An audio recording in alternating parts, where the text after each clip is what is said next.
for this? Are you down for this? If you're in the mood, we can take it to the moon. Just like a movie scene, table for two. No need to be.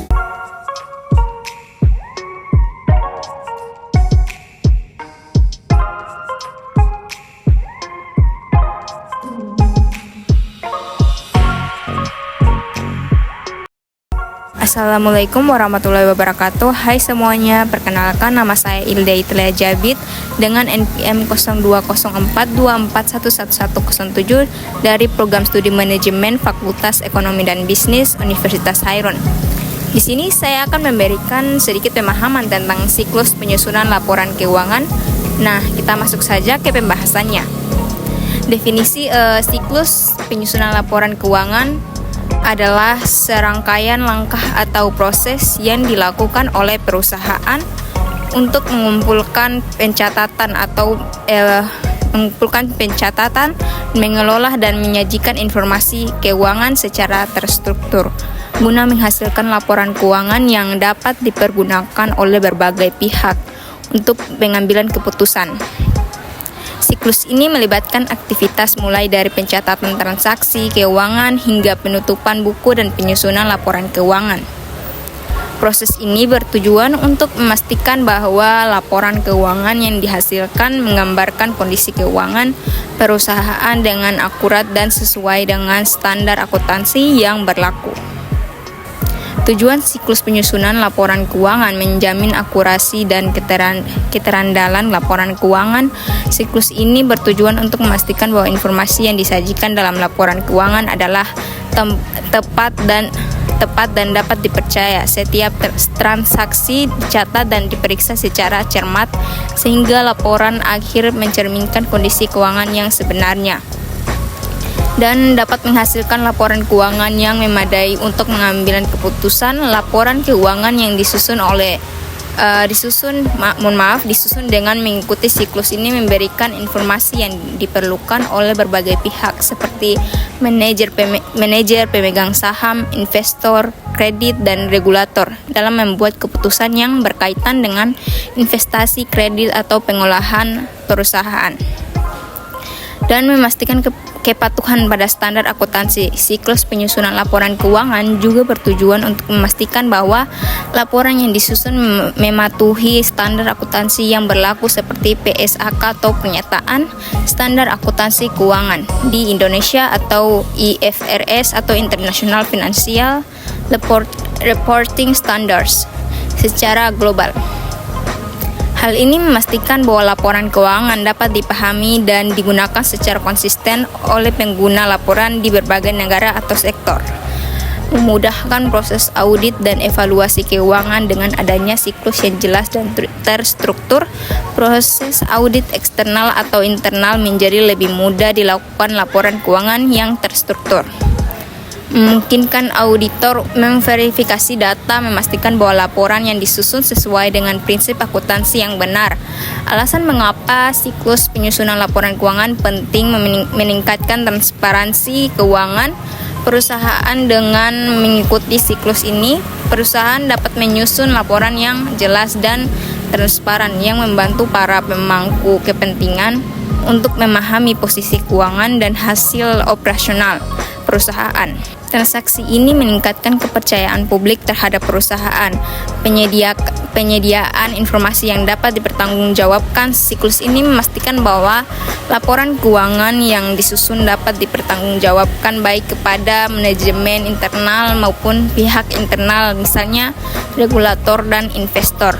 Hal ini penting untuk menjaga kredibilitas dan integritas perusahaan di mata publik dan menjamin keputusan pada peraturan hukum. Dengan mengikuti siklus penyusunan laporan keuangan yang sistematis, perusahaan dapat memastikan bahwa laporan yang disusun sesuai dengan regulasi dan standar yang berlaku baik di tingkat lokal maupun internasional. Kepatuhan ini mengurangi resiko sanksi hukum dan denda, mengoptimalkan pengolahan sumber daya perusahaan ini. Perusahaan siklus ini memungkinkan perusahaan untuk memantau dan menganalisis penggunaan sumber daya secara efektif dengan informasi yang akurat. Manajemen dapat membuat keputusan yang lebih baik terkait dengan investasi, pengeluaran, dan perencanaan keuangan perusahaan. Dan juga membantu pengambilan keputusan strategis, laporan keuangan yang akurat dan terstruktur, memberikan informasi yang diperlukan untuk mengambil keputusan yang strategis. Ini mencakup keputusan mengenai ekspansi perusahaan, pengambilan pinjaman, pengolahan utang atau distribusi laba. Keputusan yang diambil berdasarkan laporan keuangan yang valid akan lebih tepat sasaran dan mengurangi risiko kesalahan. Akuntansi siklus yang terstruktur ini minimalisasi kesalahan dalam mencatat transaksi dan menyusun laporan keuangan dengan mengikuti prosedur yang standar. Perusahaan dapat mengidentifikasi kesalahan lebih cepat dan memperbaiki sebelum laporan keuangan disajikan kepada pihak luar. Kedua, ada mengklasifikasikan transaksi atau setelah transaksi diidentifikasi, langkah selanjutnya adalah mengklasifikasikan transaksi tersebut ke dalam kategori akun yang sesuai. Transaksi keuangan biasanya diklasifikasikan ke dalam beberapa akun utama seperti aset atau semua sumber daya yang dimiliki oleh perusahaan, misalnya kas piutang, persediaan tanah dan bangunan. Kewajiban semua utang atau kewajiban yang dimiliki oleh perusahaan, misalnya utang usaha, pinjaman bank, dan ada ekuitas nilai yang dimiliki oleh pemilik perusahaan, misalnya modal saham, dan pendapatan penerimaan yang diperoleh dari penjualan barang atau jasa. Beban pengeluaran yang dikeluarkan oleh perusahaan untuk operasional seperti biaya gaji, biaya bahan baku, sewa, dan lain-lain. Contoh, jika perusahaan menerima pembayaran dari pelanggan, transaksi ini akan diklasifikasikan ke dalam akun kas atau aset dan pendapatan. Ketiga, ada menentukan akun debit dan kredit, yaitu setiap transaksi keuangan harus dicatat dalam sistem debit dan kredit sesuai dengan prinsip dasar akuntansi dan pencatatan dua sisi. Dalam prinsip ini, setiap transaksi memiliki dua efek. Proses ditentukan akun yang akan didebit dan yang akan dikredit. Misalnya, jika perusahaan membeli barang secara tunai, maka akun persediaan akan didebit dan akun kas akan dikredit. Jika perusahaan menerima piutang dari pelanggan, akun kas didebit dan piutang usaha dikredit. Contoh, untuk transaksi pembelian dalam bahan baku secara kredit, akun persediaan aset akan didebit, sedangkan akun hutang usaha kewajiban akan dikredit. Keempat, ada pencatatan transaksi dalam buku jurnal. Setelah akun yang relevan telah ditentukan, langkah selanjutnya adalah mencatat transaksi tersebut dalam buku jurnal. Buku jurnal adalah tempat pertama di mana setiap transaksi dicatat secara kronologis. Dan proses setiap transaksi dicatat dengan mencatat tanggal akun yang didebit dan dikredit serta jumlah yang terlibat dalam transaksi tersebut. Buku jurnal mencatat setiap perubahan yang terjadi dalam akun-akun perusahaan. Format jurnal terisi tanggal, nama akun yang didebit atau di sebelah kiri, jumlah yang didebit, nama akun yang dikredit di sebelah kanan, jumlah yang dikredit. Yang kelima, ada verifikasi dan pemeriksaan jurnal, yaitu setelah transaksi dicatat dalam buku jurnal, penting untuk memeriksa dan memverifikasi apakah jurnal sudah disesuai dengan transaksi yang terjadi. Pastikan jumlah debit dan kredit seimbang. Tujuannya untuk memastikan tidak ada kesalahan dalam mencatat dan bahwa setiap transaksi telah dicatat secara tepat di akun yang benar. Contoh, setelah mencatat transaksi di jurnal, periksa apakah jumlah debit dan kredit sudah sesuai dan pastikan tidak ada transaksi yang terlewat atau salah kategori.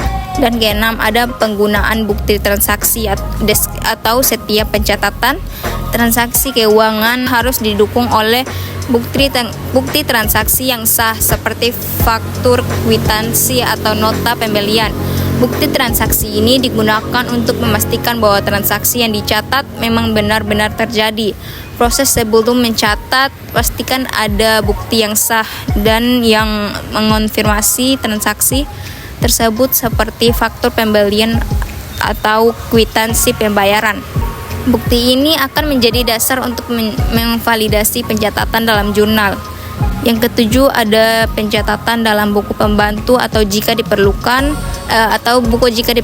untuk transaksi tertentu yang memerlukan rincian lebih lanjut, perusahaan dapat mencatatnya dalam buku pembantu atau buku pembantu digunakan untuk memecahkan akun-akun yang lebih besar menjadi sub-akun yang lebih rinci. Contoh, jika ada transaksi dengan banyak pelanggan atau banyak utang, perusahaan dapat menggunakan buku pembantu untuk mencatat perincian lebih lanjut dari akun piutang usaha atau hutang usaha. Langkah-langkah memindahkan ke buku besar dalam siklus penyusutan laporan keuangan setelah transaksi keuangan dicatat dalam buku jurnal.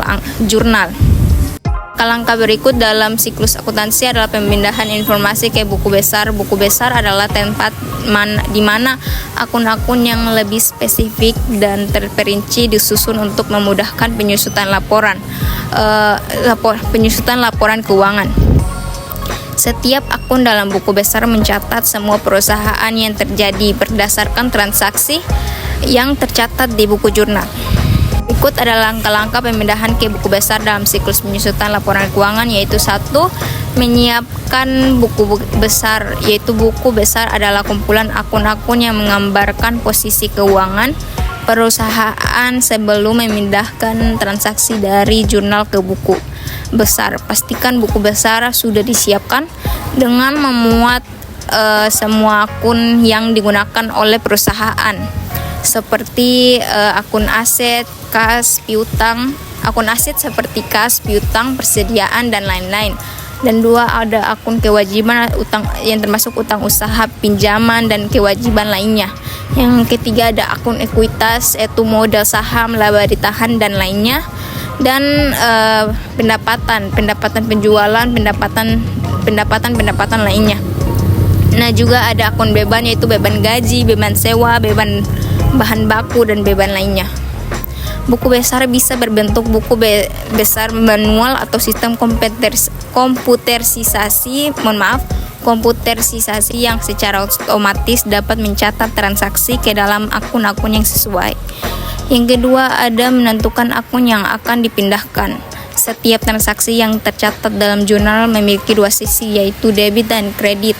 Langkah ini melibatkan pemilihan akun yang akan didebit dan dikredit.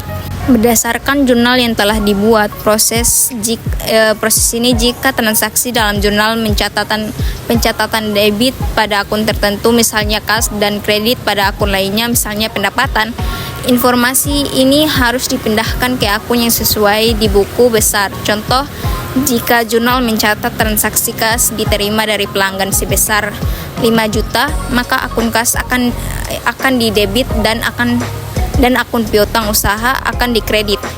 Misalnya, masing-masing akun tersebut akan dipindahkan ke buku besar yang bersangkutan. Yang ketiga, ada pemindahan detail dari buku jurnal ke buku besar. Langkah ini melibatkan pemindahan detail transaksi yang tercatat di buku jurnal ke dalam buku besar. Setiap transaksi di buku jurnal harus dicatat ke dalam akun yang sesuai di buku besar. Dengan memperhatikan posisi debit dan kredit, proses setiap transaksi yang dicatat di jurnal akan dipindahkan ke dalam buku besar dengan mencatat tanggal transaksi, nama akun yang didebit, dan nama akun yang dikredit. Jumlah transaksi, penjelasan atau deskripsi transaksi yang relevan setelah pemindahan.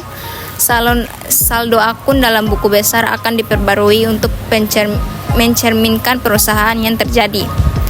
Maka pemindahan ke buku besar akan dilakukan dengan pendebitan akun kas dan mengkreditkan akun pendapatan penjualan sesuai dengan jumlah yang tertera. Yang keempat, ada mengupdate saldo akun di buku besar setelah pencatatan transaksi di buku besar.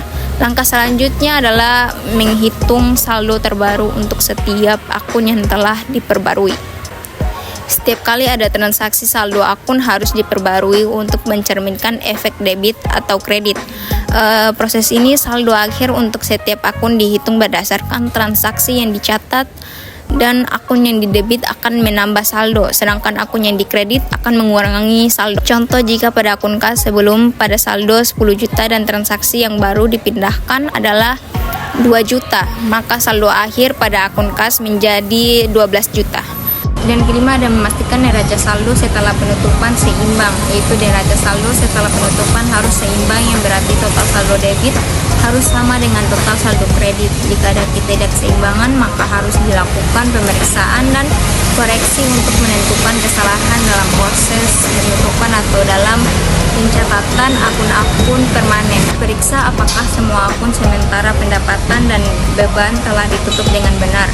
Verifikasi kembali saldo akun-akun permanen, pastikan bahwa total debit dan kredit dalam neraca saldo setelah penutupan sama. Ringkasan langkah-langkah penyusunan neraca saldo setelah penutupan. Nah, itu saja. Kesimpulan berikut adalah kemudian kesimpulan dari siklus penyusunan laporan keuangan. Siklus penyusunan laporan keuangan adalah proses sistematis yang mencakup pengumpulan, pencatatan, pengklasifikasian, dan pelaporan data keuangan. Proses ini dimulai dari pengumpulan transaksi, diikuti dengan pencatatan dalam jurnal dan posting ke buku besar, sehingga penyusunan neraca saldo. Setelah itu laporan keuangan seperti laporan laba rugi dan neraca disusun untuk menggambarkan kinerja dan posisi keuangan perusahaan.